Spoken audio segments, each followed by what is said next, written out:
Irmãos, vamos abrir nossas Bíblias na primeira epístola de Paulo aos Coríntios, capítulo 10. Vamos ler desde o verso 16. Porventura o cálice da bênção que abençoamos não é a comunhão do sangue de Cristo? O pão que partimos não é a comunhão do corpo de Cristo? Porque nós, embora muitos, somos unicamente um pão, um só corpo, porque todos participamos do único pão. Considerai o Israel segundo a carne. Não é certo que aqueles que se alimentam dos sacrifícios são participantes do altar? Que digo, pois, que o sacrificado ao ídolo é alguma coisa, ou que o próprio ídolo tem algum valor? Antes digo que as coisas que eles sacrificam é a demônios que as sacrificam e não a Deus. E eu não quero que vos torneis associados aos demônios. Não podeis beber o cálice do Senhor e o cálice dos demônios. Não podeis ser participantes da mesa do Senhor e da mesa dos demônios. Ou provocaremos zelos no Senhor? Somos acaso mais fortes do que Ele? Vamos uma vez mais orar ao Senhor, entregando Sua palavra nas Suas mãos. Querido Pai Celestial, confiamos a Ti todo esse tempo de comunhão ao redor da Tua mesa e da Tua palavra. Carecemos da iluminação do Teu bendito Espírito, para que possamos compreender as Escrituras, termos os olhos do nosso entendimento abertos e que possamos celebrar ao Senhor com todo vigor, gozo, forças dos nossos corações. Reunimos-nos para a honra, glória de Teu precioso nome, ao redor de Tua mesa e de Tua palavra. Por isso, encomendamos esse tempo a Ti. Sê misericordioso conosco. Habilita-nos, dá-nos Teu suporte, para que em todas as coisas o Teu nome seja glorificado. Oramos no precioso nome do Senhor Jesus. Amém. Queridos irmãos, de certa forma, estamos fazendo algo meio que atípico nessa manhã. Atípico no sentido que nós temos diante de nós a preciosa mesa do Senhor. E sempre sabemos que o tempo em torno da mesa do Senhor não é um tempo de ensino, é um tempo de ações de graças, um tempo de adoração, louvores, e é isso que está em nosso coração. Mas, como nós tivemos desde a sexta-feira, temos participado juntos desse tempo em torno da palavra do Senhor, e a carga que o Senhor tem colocado no meu coração é a respeito da comunhão cristã. Então, particularmente nesse domingo pela manhã, nós reservamos esse período para falar um pouco sobre a comunhão cristã na mesa do Senhor. Então, em função desse ser o tema da palavra, entendemos junto aos irmãos mais velhos dessa assembleia, que então poderíamos compartilhar a palavra para que o Senhor, na sua misericórdia, nos ajude com algo mais da sua luz, compreensão espiritual a respeito do significado dessa maravilhosa mesa e que então possamos sim celebrar, adorar, render as nossas ações de graças ao Senhor. Quem sabe, se assim o Senhor usar conosco de sua misericórdia, com maior entendimento e maior realidade espiritual nos nossos corações. Então esse é o motivo de nós estarmos partilhando a palavra com a mesa do Senhor colocada diante de nós. Desde a sexta-feira, nós temos examinado alguns textos, dentre outros, que trazem aquela importante palavra koinonia. 1 Coríntios 1:9, que nós já citamos e já estudamos, fiel é Deus, pelo qual fostes chamados à comunhão. E a palavra ali também é koinonia. Comunhão de seu Filho Jesus Cristo. Nada como essa mesa para representar o que esse versículo significa. Digamos, de um lado da mesa nós temos o bendito Pai Celestial. Do outro lado da mesa nós temos esse nós, os que fomos chamados à comunhão. E na mesa nós temos o seu Filho. Então fomos chamados à comunhão não a comunhão com apenas. Com também é uma realidade. Mas fala que aquilo que o Pai nos serve é o seu próprio Filho. E aquilo que nós recebemos do Pai é o seu maior e mais precioso dom. Por isso Romanos 8,31 diz assim: que diremos, pois, à vista dessas coisas? Se Deus é por nós, quem será contra nós? Aquele que não poupou o seu próprio Filho, antes por todos nós o entregou, não nos dará com Ele, juntamente com Ele, graciosamente, todas as coisas? Então esse é um dos significados, o maior deles, preciosos dessa bendita mesa. O que nos é servido pelo Pai é o seu próprio Filho. O que nós recebemos é o seu próprio Filho. O que nós retornamos ao nosso Pai Celestial é o próprio Filho. Tudo vem de ti, e das tuas mãos nós te damos. Bendito seja o nome do Senhor. Amém.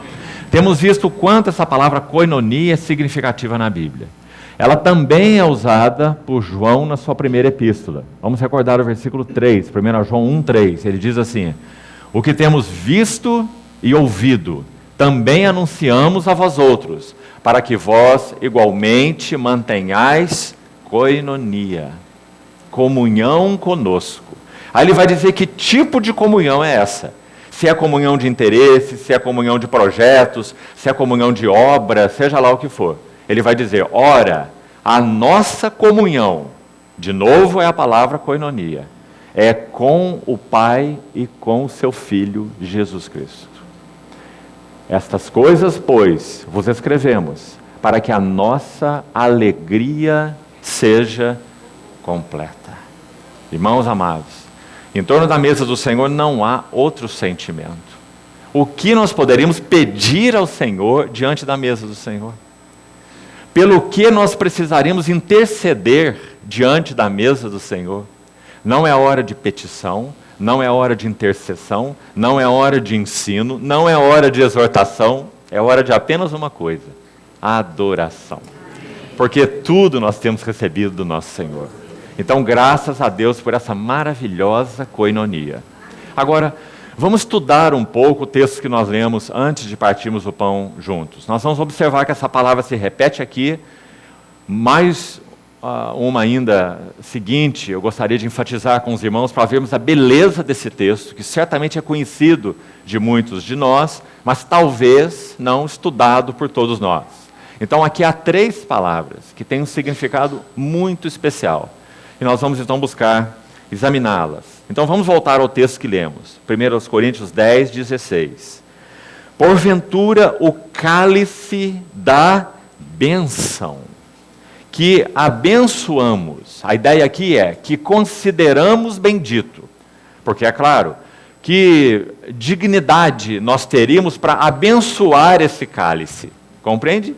Este cálice é bendito, então o cálice que consideramos bendito, por isso abençoamos, assim como Efésios 1,3 diz assim: bendito Deus e Pai do nosso Senhor Jesus Cristo. O sentido da palavra é abençoado Deus e Pai de nosso Senhor Jesus Cristo. Não que nós abençoamos a Deus, é Ele que nos abençoa. O abençoado Deus e Pai do nosso Senhor Jesus Cristo. Então é a mesma ideia aqui. O pão, o cálice da bênção que abençoamos, que consideramos bendito, não é, Paulo pergunta, a koinonia. Que preciosa é essa palavra. A comunhão de Cristo, a comunhão do Pai e do seu Filho Jesus Cristo, como João vai dizer. Então, ele pergunta, não é a comunhão do sangue de Cristo? Já vamos voltar um pouco a essa palavra mais uma vez. O pão que partimos não é, mais uma vez, a comunhão do corpo de Cristo? Então vamos prestar atenção mais uma vez nessa palavra koinonia aqui. O sentido literal e exato dela, penso que já colocamos no primeiro dia, é ter parte em. Por que, irmãos, enfatizar isso novamente? Nós não somos em nenhum sentido espectadores nessa mesa. Nós somos participantes. Temos parte em. A palavra koinonia vem dessa raiz koinos, que significa simplesmente comum. Algo koinos na língua original é algo que é comum. Se há algo comum entre eu e você, nós chamamos isso de koinos. Se nós somos sócios em alguma coisa, associados, nós chamamos esse algo no qual nós somos sócios de koinos. É o que nós temos de comum entre nós dois. Então, koinonia, porque nós temos parte, nós temos algo comum entre Deus o Pai e nós. O que é? O Filho. Fiel é Deus, pelo qual fostes chamados à comunhão de seu Filho Jesus Cristo. Ora, amados irmãos, quem é o Filho para o Pai? Este é o meu Filho, amado, em quem eu tenho todo o meu prazer. Considerarmos que esse Filho se tornou a nós comum é algo de extrema sublimidade. E por isso nós adoramos o Senhor. Mais que isso, tudo que Ele é, toda a história dEle, preste atenção, todo o futuro dEle, que é só dEle, é a história dEle. Ele se encarnou, Ele é o Filho de Deus e se encarnou, viveu uma vida humana, morreu, ressuscitou, Ele tem um futuro. Qual é o futuro dEle? O que a Bíblia diz? Assentado à destra da majestade nas alturas e recebeu o nome que está acima de todo nome. Esse é o futuro reinante do nosso Senhor. O Verbo se fez carne, viveu aquela vida humana provada, aprovada, morreu, ressuscitou, foi entronizado e recebeu o nome. Essa é a sua vida e seu futuro. E quanto a nós? Nossa vida teria, segundo o Salmo 90, algo em torno de 80 anos, porque passar disso é canseiro e enfado. E por mais que pudesse realizar nessa vida, nós teríamos uma lápide, quem sabe, no nosso túmulo, aqui jaz fulano de tal, e ponto final. Não teríamos futuro algum. Mas por causa do Pai Celestial ter feito o seu Filho koinos, comum, conosco, então o seu futuro é o nosso futuro. Por isso Paulo vai dizer em Filipenses 3, nossa cidadania está nos céus, de onde também aguardamos o Salvador, o Senhor Jesus Cristo, o qual transformará nosso corpo de humilhação, esse é nosso futuro, para ser igual ao corpo da sua glória, segundo o poder que Ele tem de até subordinar a si todas as coisas. Esse Filho foi feito koinos, comum, entre o Pai e nós, e é nele que nós temos comunhão. Ontem à noite falávamos um pouco sobre a comunhão no mediador, você se lembra? A ninguém conhecemos mais segundo a carne. E se antes conhecemos segundo a carne Cristo, agora já não o conhecemos deste modo. Porque se alguém está em Cristo, é uma nova criação. Coisas velhas já passaram, eis que tudo se fez novo. Então Paulo usa no início, nesse texto 16, a primeira palavra é koinonia, mais uma vez. E ele diz, koinonia do sangue. E depois ele diz, verso 16, koinonia do corpo. Ora, irmãos, também não sei até onde nós temos apreciado esse versículo. Você quer ver uma outra expressão dele? Deixe, por favor, esse texto aí marcado, já voltamos a ele. Abra, por favor, Efésios capítulo 5. E veja o que está escrito ali no verso 30. Com atenção. Efésios 5, 30. A versão que estou lendo diz simplesmente, porque somos membros do seu corpo. Há algumas versões em português que contêm duas frases mais. Por quê? Que outras não contêm. Porque em alguns manuscritos originais, não em todos, senão estaria em todas as Bíblias. Então há em alguns manuscritos originais e não há em outros. Então algumas Bíblias, seguindo esses manuscritos, acrescentam o que há neles, e outras, então, omitem, porque naqueles manuscritos que foram usados para esta tradução, essa expressão não está contida. Compreendeu? Então, qual é a expressão acessória que está contida, e podemos dizer que ela é exata, porque ela confere exatamente com o que está sendo dito. Então, o versículo seria assim: porque somos membros do seu corpo, vírgula, da sua carne e dos seus ossos. Amados irmãos, o que isso significa? Significa que nós viemos a ter parte e fomos identificados com Cristo plenamente na sua ressurreição. Quando ele se apresentou aos seus discípulos em Lucas, no final do Evangelho de Lucas, ele diz assim: um espírito não tem carne e nem ossos, como vedes que eu tenho. Porque nosso Senhor tem um corpo glorificado. Nosso Senhor não é como um fantasma, uma aparição, você compreende? Ele pode ser tocado. Ele diz para Tomé: põe a mão no meu lado. Um espírito não tem carne e ossos, como vedes que eu tenho. Então Paulo vai dizer assim, em Efésios 5, somos membros do seu corpo, da sua carne e dos seus ossos. Ou seja, nós tivemos uma identificação espiritual completa com a pessoa do nosso Senhor Jesus. Sabe por que isso é tão importante para nós? Escute o que ele diz agora em 1 Tessalonicenses 5. O Deus da paz vos conserve íntegros e irrepreensíveis em tudo, e o vosso espírito, alma e corpo sejam assim conservados até a vinda ou para a vinda do nosso Senhor Jesus Cristo. Ou seja, a nossa identificação com Cristo ressurreto é absoluta. Somos membros do seu corpo. Tudo que é verdadeiro com relação a Ele é verdadeiro com relação a nós.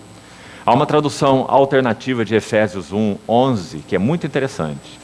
Quando Paulo escreve aqui mesmo em Efésios 1:11, ele diz assim: nele, em participação com Ele, nós fomos também feitos herança, predestinados segundo o propósito daquele que faz todas as coisas segundo o conselho da sua vontade. Uma tradução livre desse versículo diz assim: nele nós temos garantida participação, olha a palavra aí, participação ou associação, em tudo o que lhe pertence e que um dia lhe pertencer. Por que esse um dia lhe pertencer? Porque chegará o dia em que homens, anjos e demônios, todo o universo, reconhecerá que esse que está no trono é o soberano Senhor de todos. Então, em tudo que um dia lhe pertencer, porque essa verdade é um fato hoje, mas não é um fato reconhecido por todos hoje. Mas breve vem o dia em que esse será um fato reconhecido. Apocalipse 11. Os reinos, ou o reino do mundo, se tornou do nosso Senhor e do seu Cristo, e Ele reinará pelos séculos dos séculos. Então, não apenas o que lhe pertence hoje, mas o que um dia lhe pertencer, como um direito reconhecido, nós temos garantida participação. Por quê? Por causa da koinonia. Porque nós somos membros do seu corpo, da sua carne e dos seus ossos. Sua história é a nossa história. Seu futuro é o nosso futuro. Bendito seja o seu nome. Amém. Vamos voltar para o texto de Coríntios. 1 Coríntios 10, 17 agora. Porque nós, embora muitos, somos unicamente um pão, um só corpo. Porque todos participamos do único pão. Vamos chamar atenção aqui para algumas coisas. Primeiro, no verso 16, já enfatizamos, as duas vezes em que a palavra comunhão aparece, a palavra é koinonia, que já tem sido então bem estudada por nós. Verso 16, duas vezes, confira aí. Verso 18 e 20, vamos para eles e já voltamos ao verso 17 agora mesmo. Olha o verso 18. Localize aí a palavra participantes, final do verso. Participantes do altar. Qual é a palavra aqui? É koinonos. Vem da mesma raiz koinos, que é parte, então, associado, comum. Koinonia, comunhão, e koinonos seria aquele que comunga, ou participante. Então, o que esse versículo está dizendo? Leia com atenção. Considerai o Israel segundo a carne. Não é certo Veja, não é certo. Paulo diz, não é fato que aqueles que se alimentam dos sacrifícios são koinonós, são participantes do altar. Irmãos, há algo maravilhoso nesse versículo, porque Paulo vai fazer uma comparação, você já viu no texto que lemos. Ele vai fazer uma comparação entre mesa dos demônios e mesa do Senhor. Então ele diz, quando eles sacrificam a ídolos neste altar, Paulo diz, não é fato, não é certo, que esses que se alimentam dos sacrifícios são koinonós, participantes do altar. Aqui é um princípio espiritual. Ele é repetido à frente, já vamos ver, mas escute o princípio espiritual, pelo qual nós adoramos o Senhor. Nós nos tornamos participantes do adorado. Aquele ou aquilo que nós adoramos, disto nos tornamos participantes.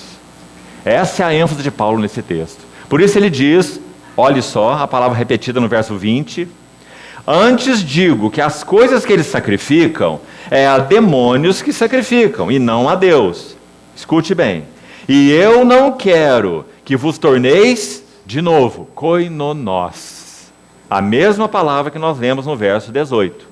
Não quero que vos torneis, aqui traduzida na versão que estou lendo, por associados, viu?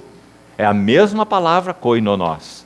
Então o que é um koinonós? É alguém que tem parte em, não é um espectador, não é um assistente, ele tem parte. Então ele é um participante e é um associado. Agora, de que nesse contexto? Ou do Senhor ou dos demônios. Então o princípio espiritual é, aquele que se alimenta do sacrifício é participante do altar. Irmãos, que maravilha esse princípio espiritual. Nós nos alimentamos deste altar.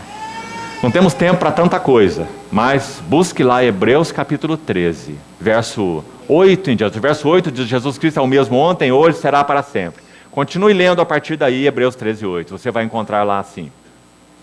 Possuímos um altar. Nós possuímos um altar, do qual não tem direito de comer os que ministram no santuário. O que Paulo está dizendo? Aqueles que estão na sombra, aqueles que não compreenderam que a realidade é Cristo, ele está se referindo, é claro, ao arraial judaico. Por isso ele vai dizer à frente, saiamos a ele, Cristo, fora do arraial, levando o seu vitupério. Então ele diz, nós temos um altar onde não tem direito de comer os que ministram no santuário. Por quê? Porque eles estão na sombra. Nós alimentamos do verdadeiro altar. Claro que esse altar do qual nós nos alimentamos, ele é uma expressão, mais do que figura. Cuidado com essas palavras, figura, símbolo, muito cuidado. Há uma verdade aí, mas ela é muito limitada. Então não olhe para isso apenas como figuras e símbolos. Nós vamos chegar lá daqui a pouco. É muito mais que isso.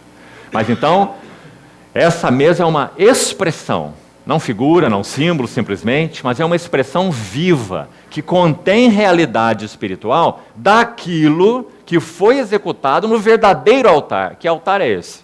A cruz do Calvário, onde o Cordeiro de Deus que tira o pecado do mundo se entregou, se ofereceu. Então essa mesa é uma expressão direta daquele altar definitivo, a cruz do Calvário, onde ele ofereceu o seu corpo e ofereceu o seu precioso sangue. E o que nós temos nessa mesa? Nada mais do que a expressão do seu corpo e a expressão do seu precioso sangue. Então, irmãos, este é o nosso altar. Nós comemos com realidade espiritual. Nós não ministramos nas sombras. Nós não somos do arraial judaico. Nós sabemos que Jesus Cristo é Deus encarnado. Nós sabemos que Ele é o Cordeiro de Deus que tira o pecado do mundo. Nós o recebemos como a preciosa e única dádiva do Pai Celestial para nós. Então nós nos alimentamos do altar com realidade espiritual. É por isso que vamos ouvir de novo as palavras de Paulo. O cálice da bênção que consideramos bendito não é nossa koinonia, nossa participação, nossa associação com o corpo de Cristo. Não é maravilhoso, irmão? O pão que partimos não é a comunhão do corpo de Cristo, porque este é o altar, que é a expressão direta do que foi feito no altar primário, definitivo, cruz do Calvário, nosso Senhor Jesus, onde entregou o seu corpo e derramou o seu sangue. Por isso a mesa do Senhor é tão santa, tão preciosa. Irmãos, que pena quando em alguns círculos essa mesa é considerada como se fosse a mesa da igreja e não uma mesa do Senhor. Você compreende? Ela é horizontalizada ao invés de ser verticalizada. Essa mesa, sobretudo, é vertical. Você está entendendo o que isso significa? Nós comemos deste sacrifício, com S maiúsculo, é o nosso Senhor Jesus, bendito Senhor. Seu corpo, seu precioso sangue. Por consequência, por derivação, ela também é horizontal. Em que sentido? No sentido de que eu não como sozinho, nem você. Embora muitos, está aí no texto, embora muitos, nós somos unicamente um pão. Porque todos participamos do único pão. Então é claro que está representado aqui também, representado o significado da igreja. Mas em nenhum sentido a mesa do Senhor é horizontal. A mesa do Senhor é sobretudo vertical e tem implicação horizontal. Então também não é uma mesa social. Não é uma mesa onde nós nos ocupamos em frenesi, como muitas vezes acontece, em tomar um pão, em tomar um cálice, com quem vou repartir isso, quem que vai estar do meu lado. Sobretudo nós focamos a gloriosa pessoa e obra do nosso Senhor Jesus. E é claro, nós podemos celebrar, sim, isso juntos. Podemos orar juntos com algum irmão, podemos celebrar como o Senhor nos conduzir, mas sem que percamos o foco. Não é a mesa da igreja, não é mesa social, não é mesa de confraternização, não é a nossa mesa, é a mesa do Senhor. Então Paulo vai dizer, eu recebi do Senhor, e aí já é o capítulo 11 de Coríntios, eu recebi do Senhor o que também vos entreguei. O quê? Que o Senhor, na noite em que foi traído. Veja onde essa mesa está. Ele tomou o pão, deu graças e disse, isto é o meu corpo. Este é o sangue da nova, este é o cálice da nova aliança no meu sangue. Fazei isto em memória da igreja, em memória de mim. Que importante, queridos irmãos. Então vamos seguir com mais algumas palavras. Então essas palavras, essa palavra koinonós, ela acontece no verso 18, traduzida aqui como participantes, e no verso 20, traduzida como associados. Lindas palavras, para dizer o que nós somos na mesa do Senhor. Nunca espectadores. Avançando um pouco mais. Devo citar alguns exemplos para os irmãos dessa palavra, para que o Senhor nos ajude e isso fique mais claro. Abra na epístola de Paulo a Filemon, por favor. Filemon, a pequena carta antes de Hebreus. Filemon. Olha o que diz no verso 17. Se, portanto, me consideras companheiro, recebe-o como se fosse a mim mesmo. Filemon, Paulo está falando sobre Onésimo, você sabe, né? Então, olha a palavra que ele usou aqui para, traduzida aqui na versão que leio, para companheiro. Talvez na sua seja o mesmo, né? Essa palavra é koinonós. Então, está vendo o sentido dela? Companheiro. Ou seja, temos associação com. Veja mais uma expressão dessa palavra em Hebreus agora. Hebreus capítulo 10. Então lembre-se, a mesma palavra na língua original. Mas veja como ela é traduzida, porque aí teremos os sentidos dela. Hebreus 10, 33. Ora, expostos como um espetáculo, tanto de opróbrio como de tribulação, Paulo está falando o que os cristãos hebreus passaram quando entregaram suas vidas ao Senhor. Perseguidos, atribulados. Aí ele diz, ora, verso 33 de Hebreus 10. Ora, tornando-vos, veja essa palavra, coparticipantes. É a palavra koinonós, mais uma vez.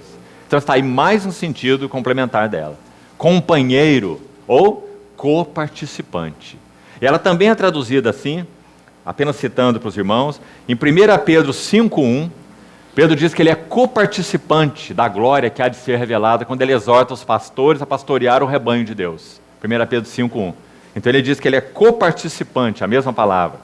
Em 2 Pedro 1:4, texto muito conhecido, que diz que nós somos coparticipantes da natureza divina. A mesma palavra koinonós, mais uma vez. Então veja a beleza e o sentido dessa palavra. Somos associados, somos participantes. Agora, vamos buscar entender esse princípio espiritual, já que anunciamos o princípio assim: o culto nos faz participantes daquele que é cultuado. Esse é o princípio espiritual, que nós então somos tão gratos ao Senhor por isso. É claro que ele tem uma implicação negativa. Aqueles que cultuam ídolos se fazem participantes, segundo o texto de Paulo, não de ídolos, mas de demônios que estão por trás dos ídolos, né? É o que Paulo diz claramente. Nós que participamos da mesa do Senhor, nos tornamos participantes do Senhor. Aquele que cultuamos é aquele que deste nós participamos. Olha esse princípio importantíssimo, enunciado, por exemplo, em Jeremias. Abra, por favor. Jeremias capítulo 2, versículo 5. Olha que lindo verso. Jeremias 2, 5. Assim diz o Senhor: que injustiça acharam vossos pais em mim, para de mim se afastarem, indo após a nulidade dos ídolos. E o que ocorreu com eles? Se tornaram nulos eles mesmos. Está vendo, irmão? Que é um princípio espiritual claríssimo. O culto nos faz participantes, koinonós, daquele que nós cultuamos. E no nosso caso, nós dizemos: bendito seja o Senhor. Porque cultuando, adorando, alimentando da mesa do Senhor, nós não somos espectadores, nós somos participantes dele. Graças ao Senhor. Olhe de novo esse princípio em Oséias. Que interessante esse verso. Mesmo princípio, colocado de outra forma. Oséias, capítulo 9, verso 10. Oséias 9:10. Achei a Israel como uvas no deserto. Vi a vossos pais como as primícias da figueira nova. Mas eles foram para Baal Peor. Baal, na língua original, significa simplesmente Senhor. Baal, um Senhor, um ídolo. Eles foram para Baal Peor e se consagraram à vergonhosa idolatria. E agora, escute com atenção. E se tornaram abomináveis como aquilo que amaram. Como nós falamos, quanto a nós, quanto nós adoramos o Senhor. Porque nós nos tornamos semelhantes àquilo que amamos. Se nós amamos o Senhor, essa será a nossa realidade. Nós teremos mente, caráter, vida, estilo de vida semelhantes ao do nosso Senhor. Porque é um princípio espiritual inexaurível. Se tornaram abomináveis como aquilo que amaram. Foram após a nulidade dos ídolos e se tornaram nulos eles mesmos. Então, irmãos, esses dois versos, à luz de 1 Coríntios, são tão interessantes, não é?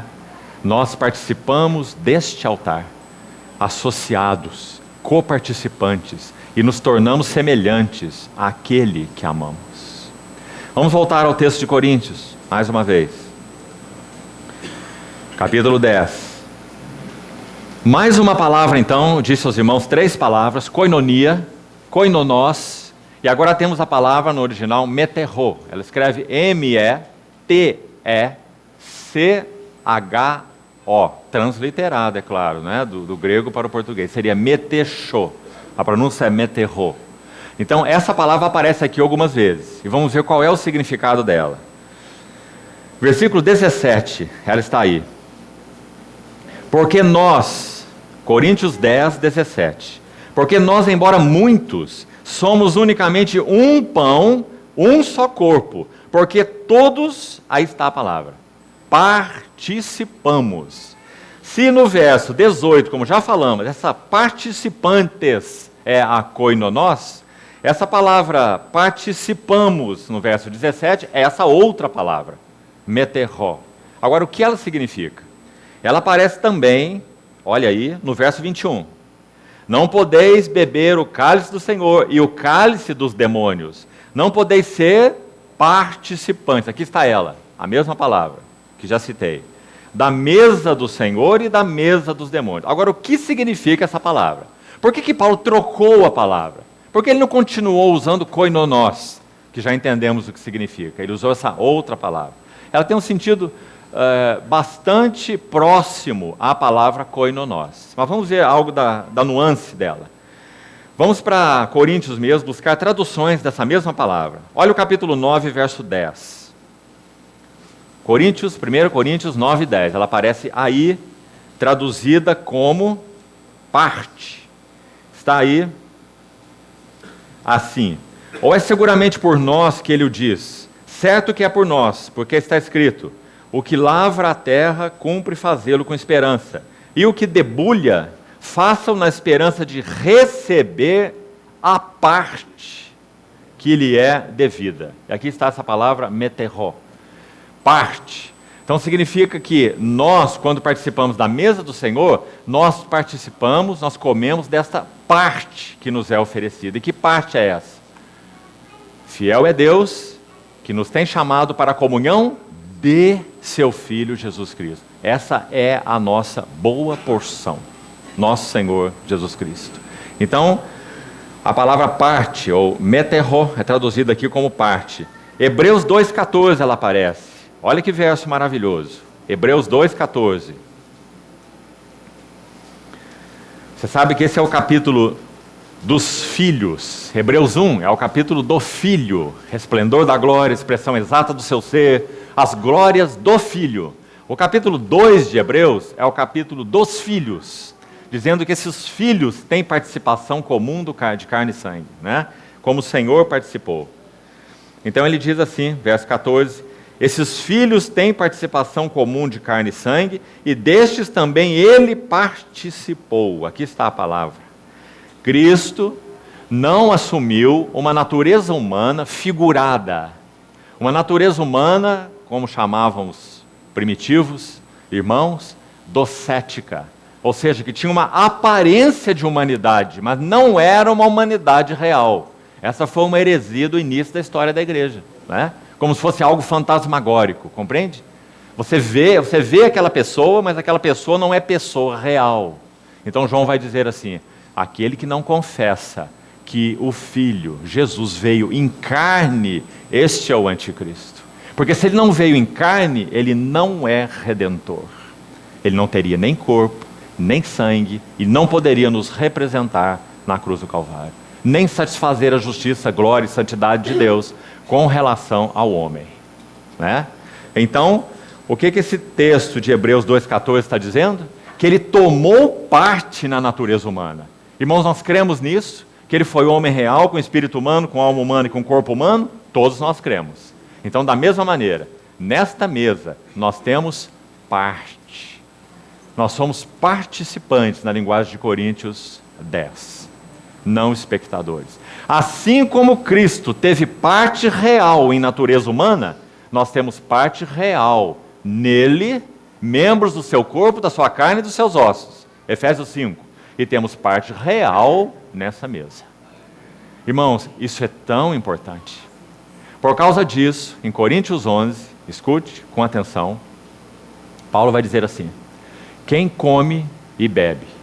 Se fosse uma mesa comum, é só uma refeição a mais no nosso dia, certo? Mas quem come e bebe sem discernir o corpo, come e bebe juízo para si. Ou seja, há realidade espiritual na mesa do Senhor. Muito claro. Se não houvesse realidade espiritual, uma refeição só nos causa mal se tiver algum problema com ela. Se ela estiver estragada. Do contrário, é só uma refeição. Mas aquele que come e bebe sem discernir o corpo, come e bebe juízo para si. E mais do que isso. Por essa razão, há entre vós muitos fracos, doentes e não poucos que dormem. Não é? Por quê? Porque há realidade espiritual na mesa do Senhor. Não é uma coisa qualquer. Não é uma mesa qualquer. Quando o Senhor comeu a última Páscoa com os discípulos, para buscar ilustrar isso, era uma Páscoa que ele estava comendo. Páscoa comum, comida segundo os rituais da Páscoa. Agora, observe com atenção e nunca se engane. Temos sofrido uma influência judaizante pesada sobre a igreja nos nossos dias. Nosso Senhor foi comer a Páscoa, Lucas 22. Tenho desejado ansiosamente comer esta Páscoa convosco. Só que o que ele fez na Páscoa foi muito distinto. Ele fez algo que não tem relação direta com a Páscoa. Digamos, ele trouxe a Páscoa para a realidade espiritual. Então ele não comeu a Páscoa e disse, olha, vocês agora devem continuar comendo a Páscoa em meu nome. Digamos que o Senhor pudesse ter feito isso, né? Continuem celebrando a Páscoa, mas agora é em meu nome. Ele não fez isso. É dito, num dado momento da refeição, ou enquanto comiam, assim é o texto, ele tomou um pão. Algo que não acontecia na Páscoa, certo? A Páscoa não contém nada disso. Então ele tomou um pão e disse, o que nunca era dito na Páscoa. Ele tomou o pão e disse, isto é o meu corpo. Percebe, irmão? Ele está instituindo algo que a Páscoa não contém. Ele está instituindo algo do qual a Páscoa era uma figura, mas agora chega de figuras. O Cordeiro está diante dos seus discípulos. Então o Cordeiro toma o pão e diz, isto é o meu. Então ele está trazendo a Páscoa para o seu cumprimento. Por isso que Paulo vai dizer em Romanos 10, o fim da lei é Cristo. Quem toma aquele pão é ninguém menos que o Cordeiro de Deus que tira o pecado do mundo. Quem toma aquele pão é a resposta à pergunta de Isaac. Onde está o Cordeiro para o holocausto? Ele toma o pão e diz, isto é o meu corpo que é dado por vós. Comei dele todos e fazei isto em memória de mim. Ó, amados irmãos, não há lugar nem reunião que melhor expresse o que ele é e o que nós somos do que esta reunião, a mesa do Senhor. Aqui está a coinonia para a qual nós fomos chamados. Tudo que ele é e tudo que nós somos nele está expresso nessa mesa. Por isso não há lugar para exortações, orações, intercessões, petições, ensinos. Nós estamos celebrando o que ele é e o que nós somos nele. Graças ao Senhor. Então, ele seleciona aquele pão, toma o pão. Enquanto comiam, a Páscoa está em andamento. E o Senhor não está instituindo a nova Páscoa. Ele está instituindo algo totalmente novo. Isto é o meu corpo. Comei dele todos. Este é o cálice. Havia muitos cálices na Páscoa. Mas ele toma um e diz, este é o cálice da nova. Não tem relação com a Páscoa. É o cumprimento da Páscoa. Este é o cálice da nova aliança no meu sangue. O Cordeiro da Páscoa tipificava a aliança feita com o povo de Deus na libertação do Egito. A mesa do Senhor não tem nada a ver com isso. Aquela era uma figura. Então este é o cálice da nova aliança no meu sangue. Bebei dele todos. Sangue, como ele disse, derramado para a remissão de pecados. Queridos irmãos, quando os santos primitivos, perseguidos, reuniam-se nas catacumbas, eles se reuniam particularmente para partir o pão. Tudo mais era acessório. Eles também cantavam cânticos, tinham comunhão na palavra, ajudavam uns aos outros, se exortavam, mas eles se reuniam para partir o pão. Sabe o que aconteceu? Escute, em uma determinada época, os espias ficavam na porta daquelas catacumbas para ver o que estava acontecendo lá dentro. E eles ouviam assim, isto é o meu corpo, comei dele todos, quem de mim se alimenta, por mim viverá. E sabe do que eles acusaram nossos irmãos? Canibalismo. Por causa das palavras do Senhor em João 6, aquelas maravilhosas palavras. Quem come da minha carne, bebe do meu sangue, permanece em mim e eu nele. Porque minha carne é verdadeira comida e o meu sangue é verdadeira bebida. É claro que a nossa experiência da realidade espiritual dessas coisas é pela fé, é óbvio. O corpo precioso do Senhor e o sangue precioso do Senhor foram entregues há quase 2000 anos atrás, na cruz do Calvário. Mas, irmãos, vamos chegar lá agora mesmo. Quem sabe já chegamos agora. Quem transporta a realidade espiritual do que Cristo fez na cruz, pessoalmente, fisicamente, há quase 2000 anos atrás, quem transporta as virtudes e efeitos da morte do Redentor na cruz para esta mesa é o Espírito Santo. É por causa do Espírito Santo que nós tocamos no pão e no cálice realidade espiritual. As virtudes e os efeitos estão na morte do Redentor na cruz, que já foi realizada. Minha carne é a verdadeira comida de vocês. Meu sangue é a verdadeira bebida de vocês, não é? Pela fé, unidos a Ele. Agora, fazei isto em memória de mim. Todas as vezes que comerdes esse pão e beberdes esse cálice, anunciais a morte do Senhor, até que Ele venha. E não é apenas um anúncio simbólico, um anúncio memorial. É um anúncio que contém realidade espiritual. Porque nós somos participantes do altar. Quem realiza isso? Não poderia ser diferente. O Espírito Santo. Então eu queria ler para os irmãos, já que falamos sobre isso. Escute, por favor, com atenção. Primeiro, um pequeno texto de um famoso catecismo antigo. Escrito, então, por muitos irmãos em defesa da fé. Você sabe que os catecismos eram escritos para isso, né? A igreja assediada de heresias e de confusões.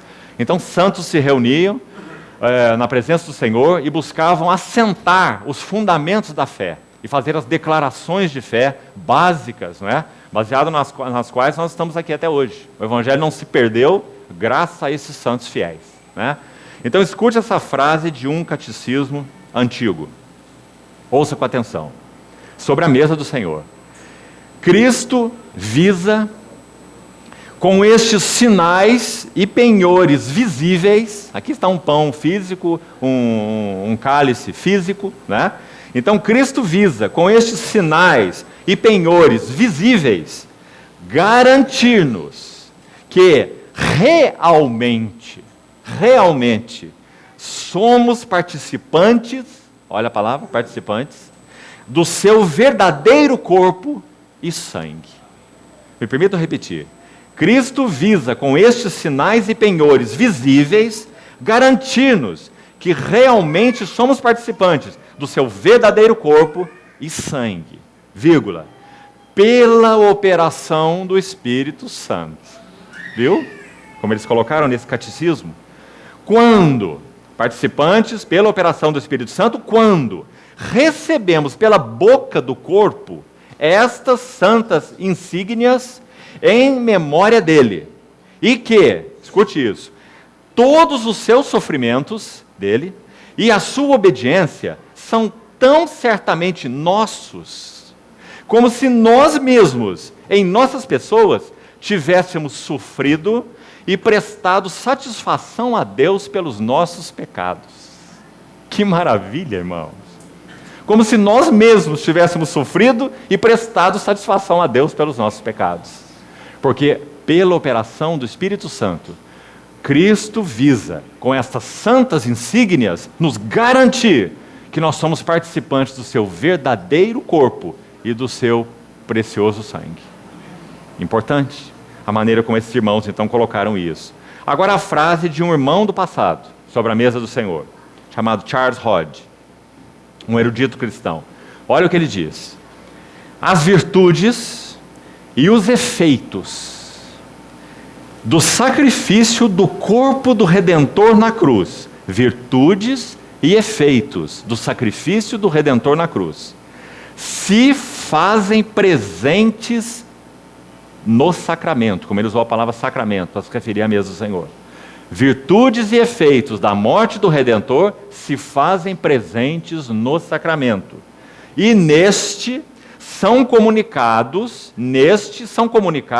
ao participante, pelo poder do Espírito Santo. Mais uma vez. Você vê que tanto o catecismo, quanto este irmão estão enfatizando a mesma verdade. Aquilo que foi realizado lá por ele é completo e perfeito. As virtudes e os efeitos estão lá, a fonte. Mas o Espírito Santo comunica a nós, usando essas insígnias. Aí vamos fazer uma perguntazinha aqui. Nós não poderíamos colocar aqui essa mesa, aí está o pão, aí está o símbolo, vamos pôr essa palavra entre aspas, né? Aí está a insígnia, aí nós nos reunimos, adoramos, olhamos para eles, agradecemos o Senhor e vamos embora, sem comer. Né? Por que não fazemos isso?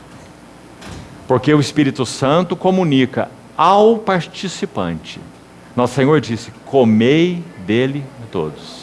Eles continuarão sendo simples elementos em si mesmos, mas são usados como veículos pelo Espírito Santo para comunicar a nós as virtudes e efeitos do sacrifício do Redentor na cruz.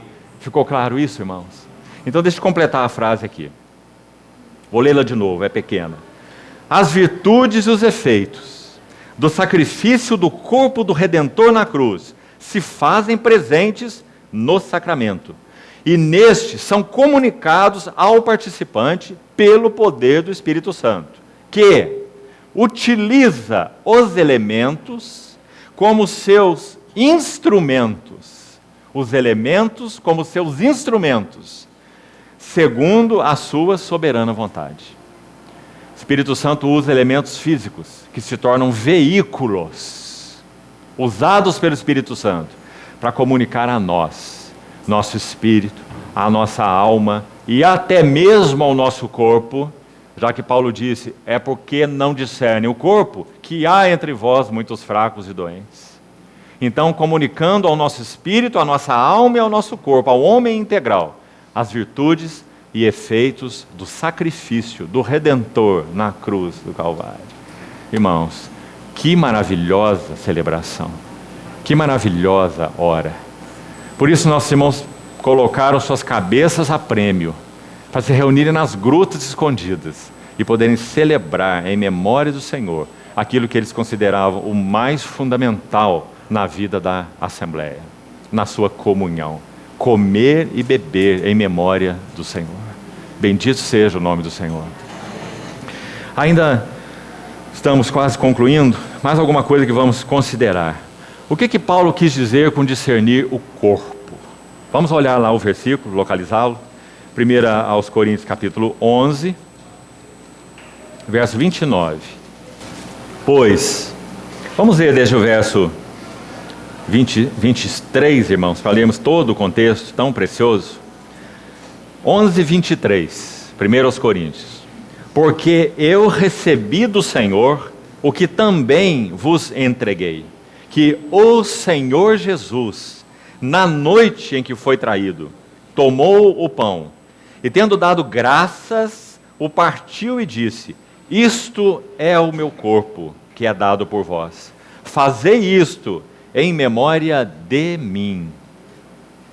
Por semelhante modo, depois de haver ceado, tomou também o cálice, dizendo, este cálice é a nova aliança no meu sangue. Fazei isto todas as vezes que o beberdes em memória de mim. Porque todas as vezes que comerdes este pão, beberdes o cálice, você vê que eles estão singularizados aqui? Este pão, beberdes o cálice, anunciais a morte do Senhor até que ele venha. Por isso, aquele que comer o pão ou beber o cálice do Senhor indignamente, será réu do corpo e do sangue do Senhor. Examine-se, pois, o homem a si mesmo, e assim coma do pão e beba do cálice. Aqui também há um detalhe. Não é examine-se e não coma, é examine-se e coma. Porque o nosso acesso foi aberto à mesa do Senhor, mas não comemos de uma maneira leviana. Não comemos com consciência culpada, não é? Não comemos com o senso de que estamos entristecendo o Espírito Santo, não é? Verso 29, pois quem come e bebe sem discernir o corpo, come e bebe juízo para si. Acho que realmente, irmãos, vale a pena nós gastarmos um tempo aqui, mais. Corpo, que palavra é essa na língua original?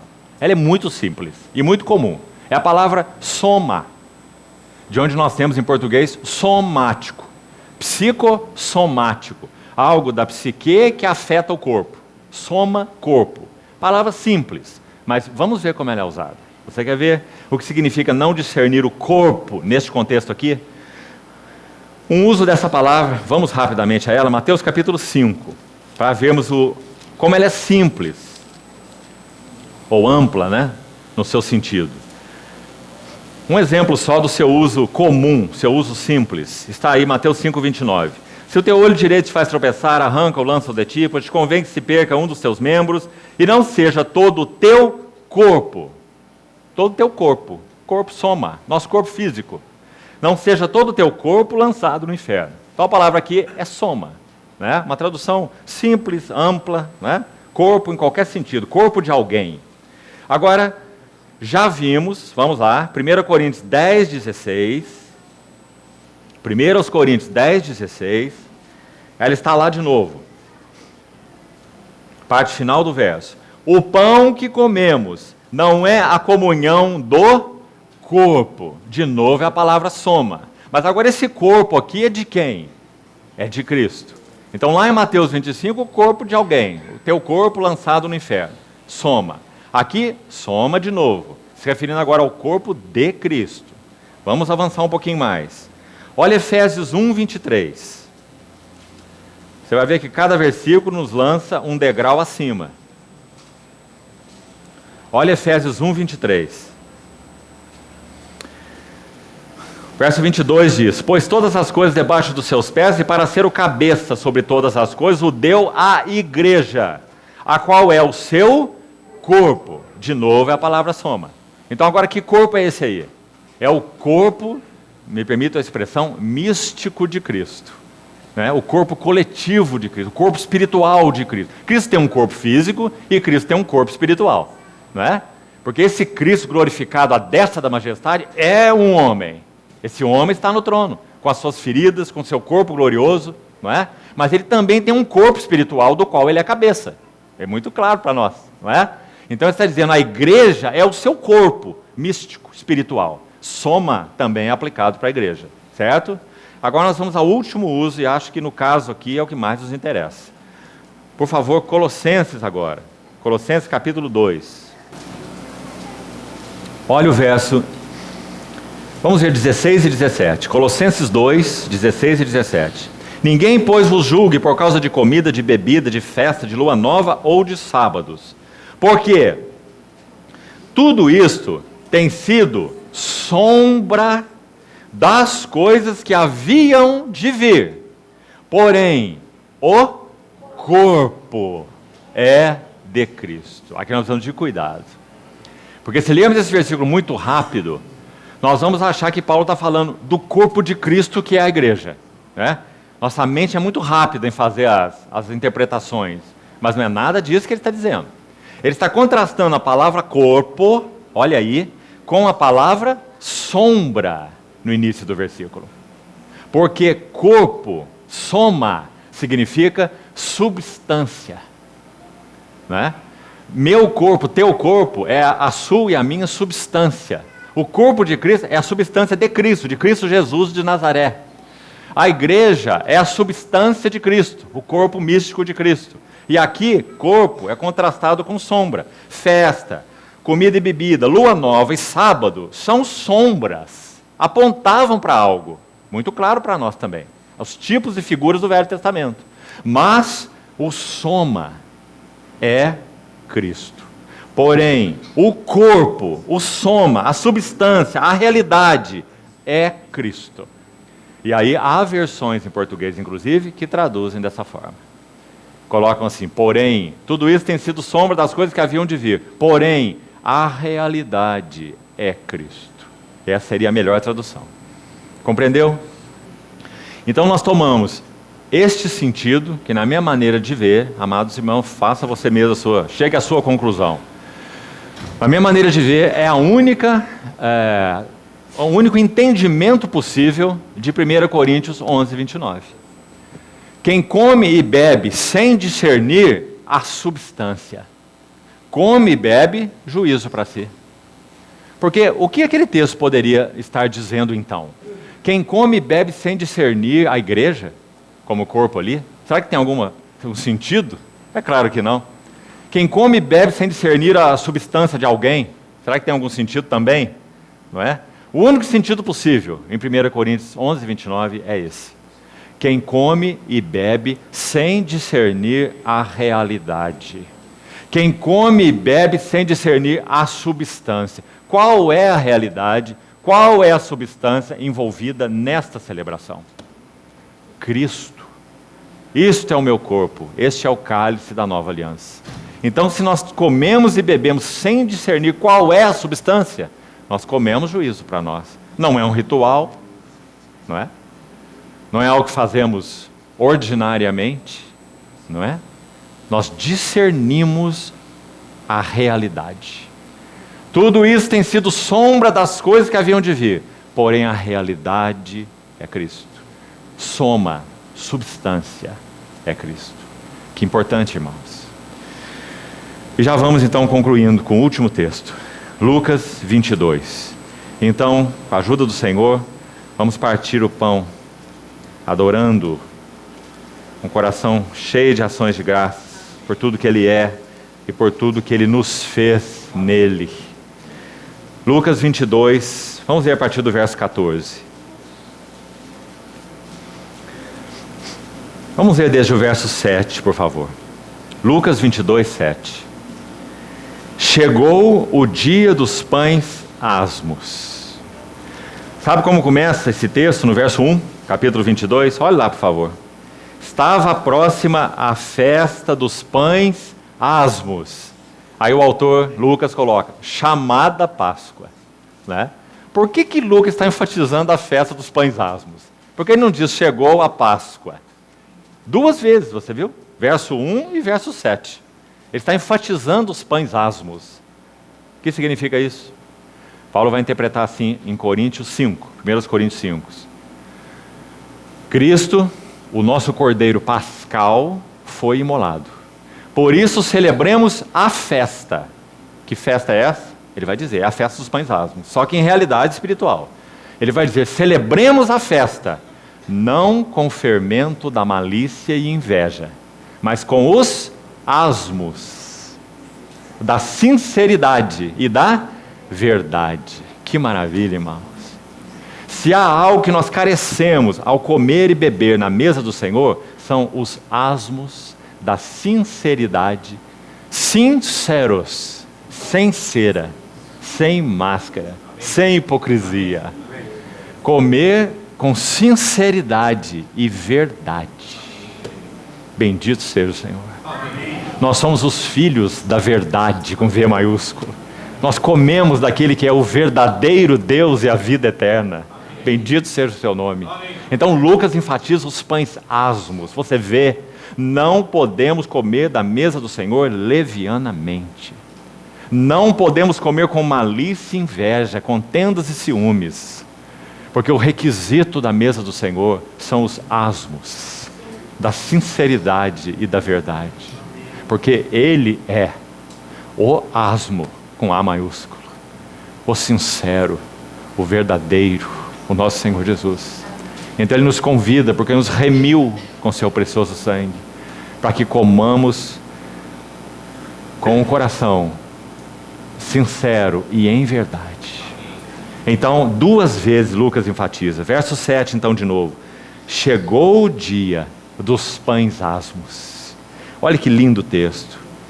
Em que importava comer a Páscoa. Você vê que interessante, a Páscoa fica em segundo plano na narrativa de Lucas. Ele enfatiza o pão asmo, né? No primeiro versículo e no 7º versículo. Jesus, pois, o enviou Pedro e João, dizendo, ide preparar-nos a Páscoa para que a comamos. Eles lhe perguntaram, onde queres que a preparemos? Então lhes explicou Jesus, ao entrardes na cidade, encontrareis um homem com um cântaro de água, segui-o até a casa em que ele entrar. Me permita uma observação aqui. Amados irmãos, muito provavelmente, esse homem com o cântaro de água, estava levando o cântaro de água que o Senhor usaria para lavar os pés dos seus discípulos. João 13. O lugar foi preparado, o cântaro de água estava lá, e então os discípulos foram para aquele lugar que o Senhor mandou preparar. Lá estavam todos os preparativos e, não podia esquecer, o cântaro de água. Porque antes de comerem, o Senhor e Mestre iria, João 13, deitar água na bacia, tirar sua vestimenta de cima, cingir-se com uma toalha e passar a lavar os pés dos seus discípulos. Bendito seja o Senhor. Ele ainda continua o mesmo. Ele ainda é esse sacerdote sumo, fiel, que lava os pés daqueles que comem à sua mesa. Então, o verso 11 continua. E dizei ao dono da casa, não sabemos quem é esse dono, mas de uma coisa temos certeza. Esse dono, é claro, morava em Jerusalém, lá foi a última Páscoa, e Nosso Senhor, de alguma maneira, tinha relacionamento com o dono desta casa, porque ele dá uma ordem, não é um desconhecido. O Senhor dá uma ordem a um amigo. Ele diz, vocês vão seguir, Pedro e João, vocês vão seguir aquele homem com o cântaro de água. Por que isso era significativo? Nenhum homem carregava cântaro de água. Somente as mulheres carregavam cântaros de água. Ver um homem carregando cântaro de água era algo totalmente inusitado e incomum. Então vocês vão ver um homem carregando um cântaro de água. Segui-o. Que maravilhoso. E quando ele entrar naquela casa, entrem com ele e digam. E dizei ao dono da casa, o mestre. O mestre manda, não o mestre pede. O mestre manda.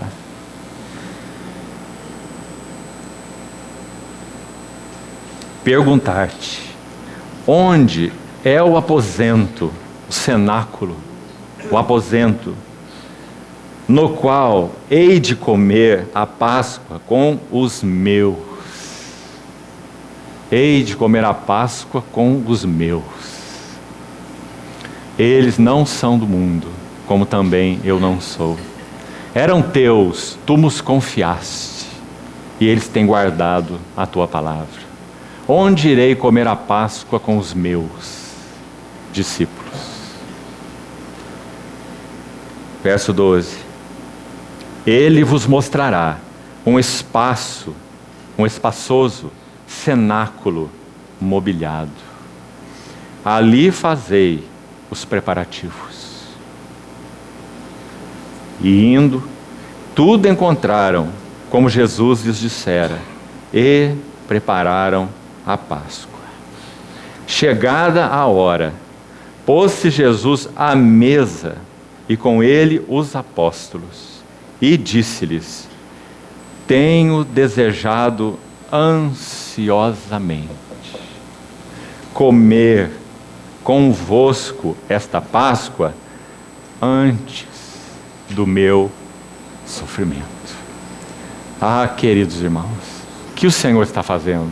Ele está trazendo a simples Páscoa, figura e sombra, para a realidade espiritual.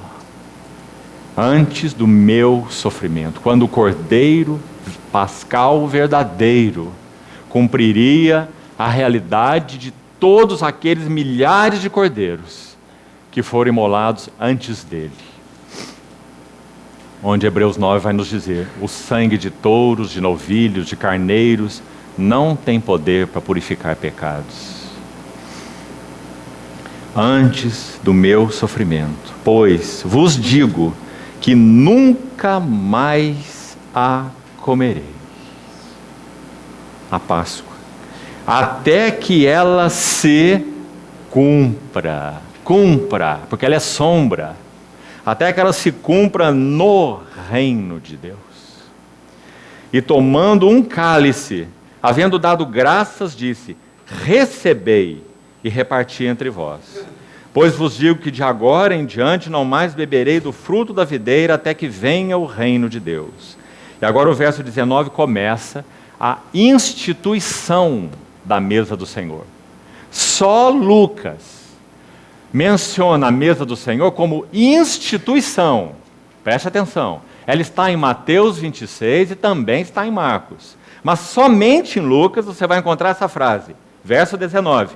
Fazei isto em memória de mim. Não há em Mateus, não há em Marcos, não há em nenhum outro lugar.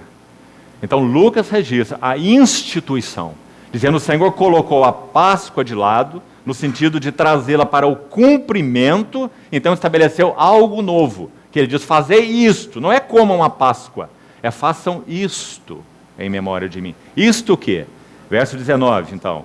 E tomando um pão, tendo dado graças, o partiu, lhes deu, dizendo, isto é o meu corpo, oferecido por vós, fazei isto em memória de mim. Semelhantemente, depois de cear, tomou o cálice, dizendo, este, no meio de tantos outros cálices que estavam ali, este é o cálice da nova aliança, no meu sangue, derramado em favor de vós. Verso 20. Então, queridos irmãos, aí o Senhor instituiu a celebração da sua mesa em memória dele. E é isso então que nós estamos fazendo. Nós estamos reunidos em torno da mesa do Senhor. Quase 2000 anos depois que o Redentor cumpriu aquela obra que ele pôde dizer, está tudo consumado. Quando ele inclinou a cabeça voluntariamente, já que a morte não poderia assolá-lo. Então, ele inclina a cabeça e rende o seu espírito. Ele é o Cordeiro sem pecado. A morte não poderia ter lugar nele. Então ele se entrega à morte. Ninguém tira a minha vida. Eu espontaneamente a dou. Então o Senhor inclina a cabeça e rende o seu espírito. Ele morre de uma maneira inusitada. Não havia crucificados que morriam com 6 horas de crucificação. A crucificação era destinada a uma morte longa e lenta. Nosso Senhor ficou na cruz das 9 da manhã às 3 da tarde, em 2 períodos específicos. Das 9 ao meio-dia, se oferecendo como holocausto a Deus, em comunhão com o Pai. E do meio-dia às 3 da tarde, Deus meu, por que me deixaste para trás? Quando o Pai virou a sua face do Filho. Um mistério.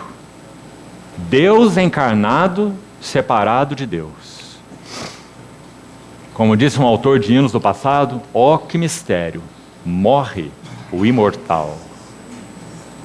Celebramos o nome do Senhor, por sua obediência até a morte, e morte de cruz.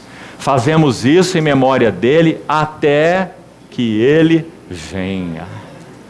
Quando nós tomaremos daquele cálice, espiritualmente falando, e comeremos daquele pão, que serão a plena realidade espiritual daquilo que celebramos agora, na presença do nosso Senhor. Ele nos aguarda, amados irmãos, com esse café da manhã, depois de uma longa e difícil noite. Vai alta a noite, mas vem chegando o dia. Fazei isto em memória de mim, e até que ele venha. O Senhor continua então elevando os nossos corações em ações de graça a Ele. Vamos orar uma vez mais. Querido Pai, te somos tão agradecidos, porque Tu não poupaste o que para Ti é o mais precioso, o Teu próprio Filho. Antes por todos nós o entregou. Ah, Senhor, querido Senhor, como Te agradecemos por Tua fidelidade até a morte, e morte de cruz.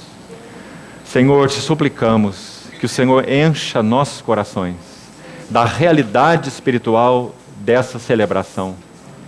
Ó Senhor, nos ajuda, traz à memória, aos nossos corações, ao nosso espírito, aos nossos sentimentos, a preciosa realidade de que Tu és o Cordeiro entronizado. Fala aos nossos corações, recebe os louvores, canta louvores no meio da congregação. Obrigado por tua palavra que afirma que o Senhor cantaria louvores no meio de tua congregação. E eis aqui estou e os filhos que Deus me deu. Bendito seja teu nome, Senhor. Sê glorificado, encontra satisfação nesse tempo, Senhor. Tudo o que é para ti não é para nós. Recebe, Senhor, e que teu coração seja satisfeito. Encontra um lugar de alegria, de descanso, de gozo no meio de nós, nessa celebração, Senhor. Em teu precioso nome oramos. Amém.